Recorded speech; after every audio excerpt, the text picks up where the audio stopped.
तुम्हें तो प्रूफ लाने पड़े हैं, लेकिन मेरी तो सिर्फ बातें ही काफी होंगी। ई सरल के साथ आपने ऐसा किया, इसके बाद आपने न जाने कितने सारे क्रिएटर्स के साथ ऐसा किया है, और अब अमन भैया के साथ भी आप चाहते हो कि बस आप ही रहो मार्केट में और सारे छोटे मोटे क्रिएटर्स जितने भी हैं सबको आप दबा दो, फिर आप मोनोपोली क्रिएट कर लोगे, फिर आप जो भी बोलोगे लोगों करेंगे। मतलब सर, ये जनरली जो प्रैक्टिसेस की जाती हैं कोचिंग वगैरह की, ये दूसरी ऑर्गेनाइजेशन को खत्म करने के लिए की जाती है। कोचिंग से सर क्या हो रहा है, ये मैसेज जा रहा है कि सारा खेल पैसे का हो चुका है। आज अमन धतरवाल जैसे लोग जिन्होंने वाकई में रिवॉल्यूशन लाया था ना इंडिया के अंदर, वो परेशान है।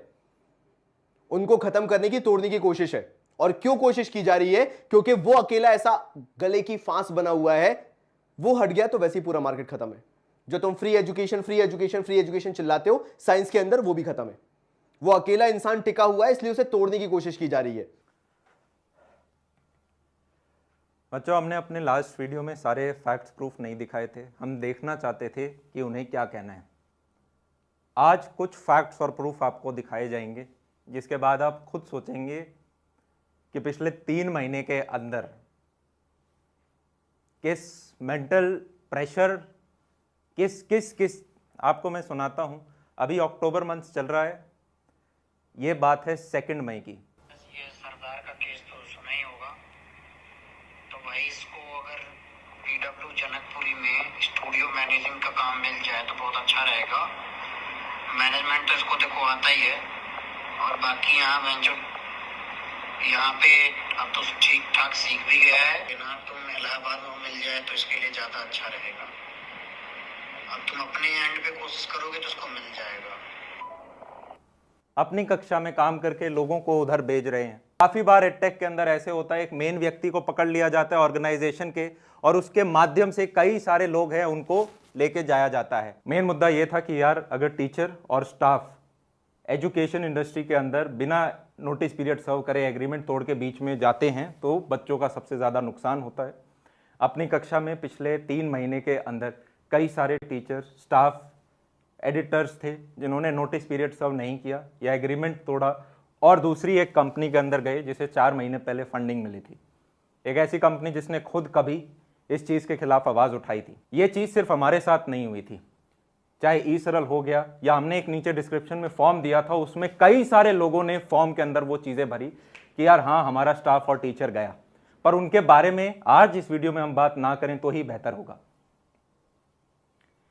इसके रिप्लाई में उन्होंने, अलग सर ने, एक 1 घंटा 20 मिनट का बड़ा वीडियो बनाया जिसके अंदर मेन मुद्दे को छोड़ के बाकी सब के बारे में बात हुई। स्पेसिफिकली हमारे ऊपर अटैक हुआ, पर्सनल अटैक, कि इस व्यक्ति के 3 महीने छोड़ के पिछले 3 साल के अंदर जो भी अगर कमियां रही हैं वो सारी की सारी निकाल के इसके बारे में बोल दी जाए।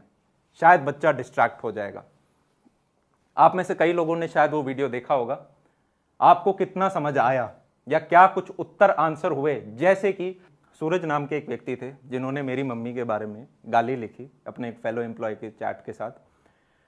ये व्यक्ति मेरे को एक वीडियो के नीचे सच्चा लायर कहते हैं, उसके बाद कुछ इलीगल करते हैं, उसके बाद एक ऐसा व्यक्ति जिसने गाली लिखी है और आपको पता है, हम उसे रिक्वेस्ट कर रहे हैं कि आप प्लीज ये डाउन करें, ये आपने गलत रखा है।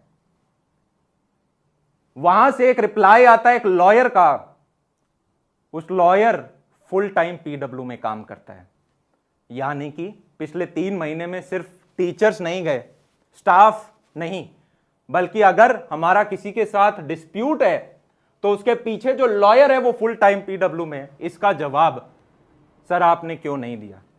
इनफैक्ट आपने आगे बढ़ के उसी व्यक्ति का एक वीडियो फ्लोट करा मार्केट के अंदर, जिस वीडियो के अंदर कोई फैक्ट्स नहीं बताए जा रहे, सिर्फ बातें करी जा रही हैं, सिर्फ बातें हैं। आपका लॉयर उनके पीछे खड़ा है, आप उनका वीडियो और फ्लोट कर रहे हो, तो क्या बच्चा गलत होगा यह समझने में कि आप दोनों शायद सिर्फ बातें हुई हैं? जैसा आपने अपने उस कम्युनिटी पोस्ट में भी कहा था, जहां कहा था कि अमन आपको तो शायद प्रूफ ढूंढ ढूंढ के लाने पड़े थे, हमारी तो बातें काफी होंगी। वही बातों को आपने फ्लोट कर दिया। शायद आपके पास जवाब नहीं थे। क्यों हमारे कुछ वीडियो एडिटर्स जैसे रणवीर और बाल किशन बिना नोटिस पीरियड दिए जाते हैं, कुछ समय बाद पता चलता है आपके यहां पर है, आपने कोई रिप्लाई नहीं दिया। क्यों और कुछ हमारे वीडियो एडिटर्स को ऑफर पैकेज मिलते हैं जिनका ज्वाइनिंग पीरियड इतना पास है कि वो भी शायद नोटिस पीरियड सर्व नहीं कर पाते, पर वो लॉयल रहे और हमारे साथ जुड़े रहे, उनको आपने क्यों, उस पर कोई आपने जवाब नहीं दिया। पहले 12 मिनट के अंदर आपने एक चीज कही बार बार कि अमन काश आपने फोन कर लिया होता। सर मेरी आपसे एक प्रश्न है, क्या आपने नहीं सोचा मैं अमन को एक बार फोन कॉल कर लूं, जब आप हमारे जो मेन टीचर्स थे उनके साथ दिवाली पे नाचते नाचते उन्हें लॉन्च कर रहे थे, कि मैं पूछ लूं कोई एग्रीमेंट तो अमन ब्रीच नहीं किया इन्होंने, कोई नोटिस पीरियड तो छोड़ के नहीं है, मैं तो इनको जानता हूं फेस से। क्या आपने नहीं सोचा कि यार इतना सारा स्टाफ वहां से आ रहा है 3 महीने के अंदर, मैं अमन से एक बार फोन करके तो पूछ लूं? क्या आपने तब नहीं सोचा जब हमारा जिसके साथ अगर डिस्प्यूट चल रहा है उसके पीछे जो लॉयर है वो फुल टाइम पीडब्ल्यू में है, तो मैं अमन से पूछ तो लूं फोन करके कि अमन क्या डिस्प्यूट है या हमारा लॉयर उसके पीछे क्यों है? अब आप चाह रहे हैं कि मैं आपको कॉल करूं कि सर हमारा कई सारा स्टाफ आपके यहां शायद बाय मिस्टेक आ गया है और एक डिस्प्यूट के पीछे आपका लॉयर खड़ा है, सर आप प्लीज क्या इन्हें हटा लेंगे? अब जो टीचर यहां से वहां गए अब वो वापस तो नहीं आ सकते, और वहां पे उन्हें पता है कि यार पहले 3 टीचर की काफी बदनामी हुई थी तो हमें अपने आप को प्रोटेक्ट करना है, तो ऐसे में उन्होंने साथ में सर को लिया और चीजें बोलनी शुरू करी। बस उन्होंने कई सारी झूठ बोल दिए जो अब आपके सामने रखे जाएंगे। पहला उन्होंने कहा कि उन्होंने अपना नोटिस पीरियड सर्व करा है, यह बिल्कुल झूठ बात है। उन्होंने अपना एग्रीमेंट भी ब्रीच किया है, उन्होंने अपना नोटिस पीरियड भी ब्रीच किया है। आपने मुंह से बोला काश आपने प्रूफ दिखाए होते। आपने कहा था कि आपने पीडब्ल्यू में 10 अगस्त को अप्लाई किया था। एक प्रूफ नहीं, 2 नहीं, थोक के भाव हैं यार। आपने है ना पिछले जो 3 महीने थे ना उनके अंदर बहुत हाथ जुड़वाए थे आपने, आपको सब पता था क्या हो रहा है। तू अब से जुबान पर राघव का नाम नहीं लेगा, किसी को भी ये मत बताओ कि सर मिले थे जो यहां इस ऑफिस में काम कर रहे थे। ऐसे ही एचआर बार बार मेल पे नहीं लिख रहे हैं, या तो आप नाम गलत तरीके से इस्तेमाल कर रहे हो जुलाई में। उसके बाद राघव आपका पूरा एग्रीमेंट था, आपने उसको बीच में छोड़ा, नोटिस पीरियड भी नहीं दिया। नेक्स्ट जो व्यक्ति है इनका हम प्रॉक्सी नाम यूज करेंगे, और ये इसलिए बोला जा रहा है क्योंकि इन्होंने अपने वीडियो के अंदर इनका मेंशन किया है। इन्होंने हमारे बारे में कई बार लिंक्डइन या ट्विटर के माध्यम से पिछले कुछ महीनों में बोला है। हमने आपको आखिरी वीडियो में पिछले में बताया था कि कई सारे लोग लिंक्डइन वगैरह पे जो पोस्ट होते हैं, आप ध्यान देखना, जो सबसे पहला जिसने किया होगा, रूमर स्प्रेड किया होगा, उसका कुछ ना कुछ लिंक हो सकता है। इनको 29 अगस्त को फिजिक्स वाला से फुल टाइम काम करने का ऑफर मिला था, जो कि इन्होंने मना कर दिया था। पर अगर इन्हें भविष्य में कभी फिर से काम करना हुआ तो इन्हें पता है सबसे पहले कहां जाना है। और सर आपने जो मुद्दे से डेविएट करने के लिए चीजें कही, हम पे झूठे इल्जाम लगाए, वो सर इतने बड़े प्लेटफॉर्म पे आके आप कैसे कह सकते हो? क्या आपको बिल्कुल भी डर नहीं है? क्या आप बिल्कुल भी नहीं सोचते कि मैं क्या कह रहा हूं अगला व्यक्ति कोई जवाब दे सकता है दूसरी तरफ से, या आपने सोचा अगली तरफ से कोई जवाब नहीं आएगा कभी? सर आप कहते हो कि हमने 30 मिनट के वीडियो में बच्चों का ब्रेन वॉश कर दिया, जहां हमने फैक्ट्स दिखाए हैं। तो सर आपका 1 घंटा 20 मिनट का वीडियो देख के तो बच्चे पागल हो गए होंगे, क्योंकि जितने भी बच्चे मैं पूछना चाहूंगा क्या वो इतना बड़ा वीडियो में क्या था समझ आया? एक तो ये माइक क्यों खराब था सर आपका, कुछ क्यों नहीं चल रहा था अच्छे से, इतनी धीरे धीरे आवाज क्यों आ रही थी उसमें से? फिर आपने इल्जाम लगा दिया कि मेरे पीछे तो कोई बड़ा आदमी है। सर अगर कोई बड़ा आदमी है तो प्लीज आप मुझे भी बताओ कौन है वो बड़ा आदमी, क्योंकि पिछले 3 महीने से जब मेरा स्टाफ जा रहा था तो ये बड़ा आदमी कहां था? मल्टीपल टाइम्स आपने कह दिया, कुछ भी कह दिया, इतने बड़े प्लेटफॉर्म से आपने नहीं सोचा। आप बड़े हो सर, आप खुद ही पोचिंग की डेफिनेशन दे रहे हो कि वो व्यक्ति जो अपना नोटिस पीरियड सर्व ना करे वो पोचिंग कहलाती है। तो सर एमकेसी सर, ओम पांडे सर, उसके बाद वीडियो एडिटर्स और कितने और सारे लोग जो आपके ऑर्गेनाइजेशन में आ गए जिनके बारे में हमने बात नहीं करी क्योंकि हमारे पास फोटो प्रूफ नहीं थे, उन सब पे आप एक्शन क्यों नहीं लेते? अरे एक्शन लो ना, खुद ही की बात कॉन्ट्राडिक्ट करने में क्या मजा आ रहा है? खुद बता रहे हो पोचिंग क्या होता है, नोटिस पीरियड जिसने सर्व नहीं किया, मैं प्रूफ दे रहा हूं, कोई एक्शन नहीं ले रहे हो, लो ना। पूछ रहे हो मेरा ज्वाइंट डायरेक्टर कहां है? सर आपके साथ है, एग्रीमेंट भी पूरा नहीं किया, नोटिस पीरियड भी पूरा नहीं किया। फिर पूछ रहा है मेरा पैरा एम्प्लॉय कहां है? सर आपकी तारीफें कर रहा है, कह रहे हैं सबको वीडियो के अंदर कि पीडब्ल्यू सबसे अच्छे हैं, बाकी सारे के सारे खराब हैं। और सर आपने उनके पीछे अपना लॉयर लगा रखा है जिससे कि वो अमन के साथ लड़ सके। और सर ये हमारे बच्चे हैं, इनके साथ सत्य बोला जाए। आपने कहा आपको फंडिंग के पैसे की जरूरत ही नहीं है, आप वापस कर दोगे। मैं चैलेंज करता हूं आप वापस कर दो। और अगर फंडिंग का पैसा नहीं है तो ये 2000 से 5000 लोग सर हो नहीं पाते।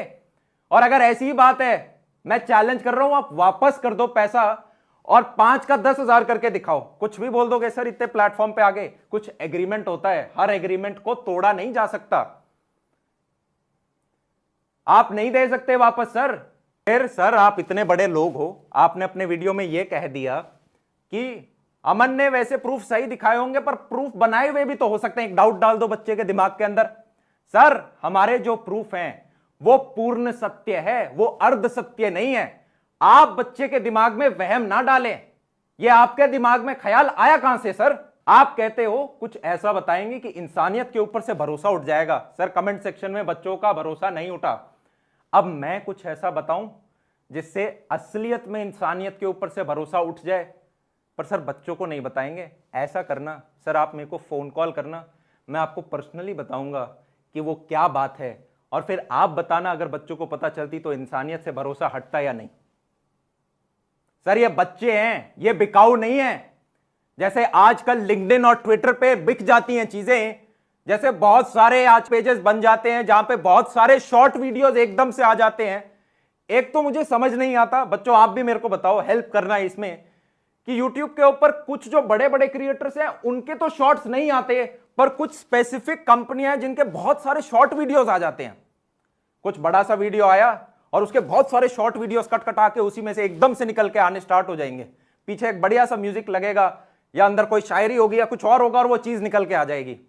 एक होता है व्यक्ति अपने मेन चैनल पे खुद बना के डालता है, एक है बहुत सारे पीछे और उनके ऊपर आ रही हैं। कैसे हो पा रहा है सर? वो 5000 जो लोग हैं उनके ऊपर आप कभी बच्चों को बताना कितने लोग सेल्स टीम के हैं, कितने लोग पीआर के हैं, कितने लोग एडिट, पूरा बता तो चले। सर आपने फॉर्मेलिटी के लिए अमन के आगे सर लगाया, पर आपने साथ साथ में काफी सारे झूठे इल्जाम भी लगा दिए।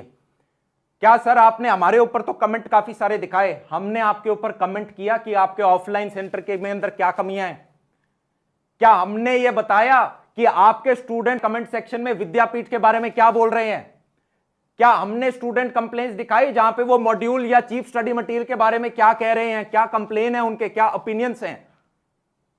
सर हमने कभी समय नहीं निकाला किसी के बारे में कमेंट करने का कि भाई ये अच्छा पढ़ाता है, बूढ़ा पढ़ाता है। सारे क्रिएटर्स बहुत अच्छे हैं सर, चाहे कोई एक चैप्टर पढ़ाए, 5 पढ़ाए, पूरा कोर्स पढ़ाए, बच्चे के लिए तो बोनस है क्योंकि वो फ्री में देख सकता है यूट्यूब के ऊपर।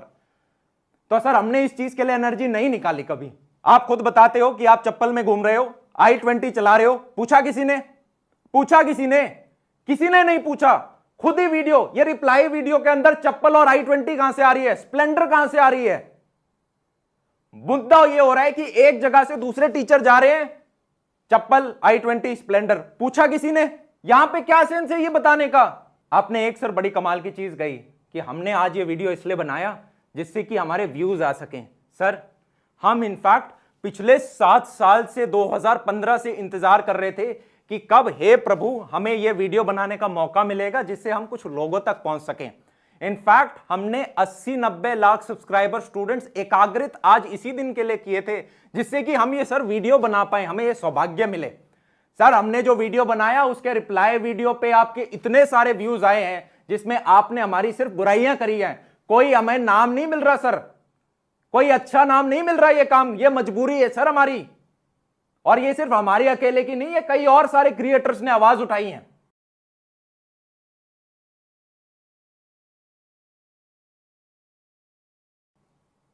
कितने सारे फॉर्म में लोग हैं जिन्होंने आवाज उठाई है।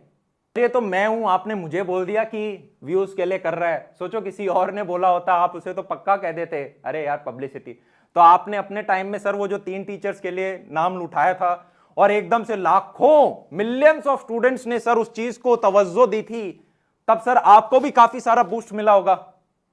तब सर बात नहीं हुई थी इसके बारे में, आपने बात नहीं करी सर उस टाइम। आप कहते हो आपके लोग कहां हैं, आपका ऑफिस कहां है? सर जब अनाउंसमेंट हुई थी तो वो लोग, वो ऑफिस सब साथ में थे। ऐसे सर मैं आपको कहता हूं आप मेरे ऑफिस में आओ और कई महीनों तक यहां पे लेक्चर रिकॉर्ड करो, यहीं से सारा काम करो, पूरे कोर्स इधर ही से कंप्लीट करो। सर आप नहीं कर पाओगे, तभी कर पाते हैं जब वो चीजें होती हैं। और सर हमने अपने सभी स्टूडेंट्स का कोर्स कंप्लीट कराया है। हाँ, जैसे अभी बीच में से स्टाफ चला गया और कोई एक्शन नहीं ले पाए हम, ऐसे पहले भी अगर गया है तो सर कुछ कर नहीं सकते हम। एक ही उपाय होता है, इमीडिएट रिप्लेसमेंट लेके आओ, जिसका हमने हमेशा रिप्लेसमेंट लेकर आए हैं। ऐसे में सर मैं फिर भी हाथ जोड़ के माफी मांग लेता हूं अगर किसी बच्चे का हमारी वजह से नुकसान रहा हो। हमारा कभी वो इंटेंशन नहीं रहा, हमने अपना हमेशा बेस्ट देने की कोशिश करी, फिर भी हम हाथ जोड़ के माफी मांग लेते हैं। इसी के लिए हमने अपने जेई स्टूडेंट्स के लिए एक्स्ट्रा 4000 क्वेश्चंस के वीडियो सॉल्यूशंस बना के दिए थे, फ्रीली अवेलेबल कराए थे जो एग्जिस्टिंग स्टूडेंट थे, जिससे कि वो और अच्छे से प्रैक्टिस कर पाए सर। और सर आज उन्होंने मेरा हाथ छोड़ दिया है तो उनके साथ सर जुडिशियल प्रोसेस चल रहा है, जिसका जब रिजल्ट आ जाएगा तो सर सबको सत्य दिख जाएगा। और बाकी सर आपने ऑफिस के बारे में पूछा तो एक मैं और बताना चाहूंगा, हमारा सर एक और ऑफिस है जो हमने कई कुछ महीनों से चला रहे हैं, पर सर हमने दुनिया में किसी को दिखाया नहीं। पता है क्यों? क्योंकि हमें डर लग रहा था कहीं कोई पोचिंग करके ना ले जाए सर, कहीं कोई स्टाफ ना ले जाए। सर ऑफिस बड़ा सा है पर उसके सामने हमने कोई भी स्टिकर नहीं लगाया। हमारे जो लोग काम करते हैं हम उन्हें बोलते हैं सब बोलो कॉन्फिडेंशियल कंपनी में काम करते हो, लिखो मत वरना लिंक्डइन पे पकड़े जाओगे। सर इतना खौफ था तब जाके आज ये वीडियो बनाना पड़ा हमें। और सर आपने हमारे प्ले बटन्स को भी नहीं छोड़ा, आपने मजाक में एक तरह से कह दिया अरे ऑर्गेनिकली इंडिया में 3 प्ले बटन लाना कौन सी बड़ी बात होती है, ये तो हम भी तो ऑर्गेनिक हैं। सर आपके ऐड चलते हैं, कोई जेई नीट सर्च करता है तो सबसे पहले ऊपर ऐड आते हैं, ऐप स्टोर पे जाओगे तो ऊपर ऐड चलते हैं, तारक मेहता शो में आते हो बस के पीछे पोस्टर लगे हैं। सर इससे रीच मिलती है। ऑर्गेनिक का मतलब है कि जो चैनल पे डल रहा है उससे रीच आना। और सर मैं कब कह रहा हूं कि आप अपने आप को ऑर्गेनिक मत कहना, सर आप हमारे प्ले बटन्स को बीच में क्यों लेकर आ रहे हैं सर, कि ये तो कोई ऑर्गेनिक क्या होता है। ठीक है सर, हम छोटे आदमी हैं, आप बड़े लोग हो, हमारे प्ले बटन छोटे प्ले बटन हैं, आपके प्ले बटन सर बहुत बड़े प्ले बटन हैं। अंत में सभी स्टूडेंट्स को यार एक चीज कहना चाहेंगे, जीवन में जब भी आपको 10 बार गिराया जाए, जो 11वीं बार उठता है वही विजेता होता है।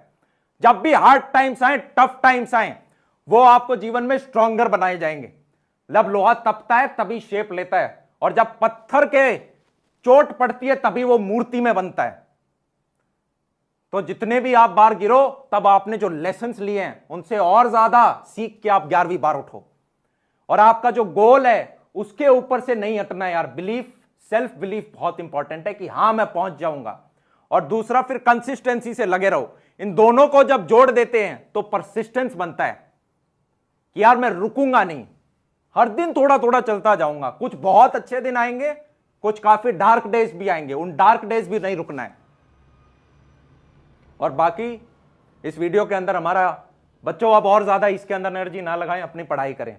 हमने ये वीडियो इसलिए बनाया जिससे कि हम पढ़ा सकें बिना डरे कि यार हाँ हमारा स्टाफ हमारे साथ रहेगा, हाँ हम अपने ऑफिस के बारे में लोगों को बता सकते हैं, वहां लोग लेकर आ सकते हैं, जिससे हम अच्छे से पढ़ा पाएं। और आने वाले जितने भी और क्रिएटर्स आने वाले हैं, टीचर्स आने वाले हैं, कल को वो अपना जब स्टाफ रखें तो वो भी कायदे से अच्छे से रख पाएं। यह हमारा एकमात्र कंसर्न है।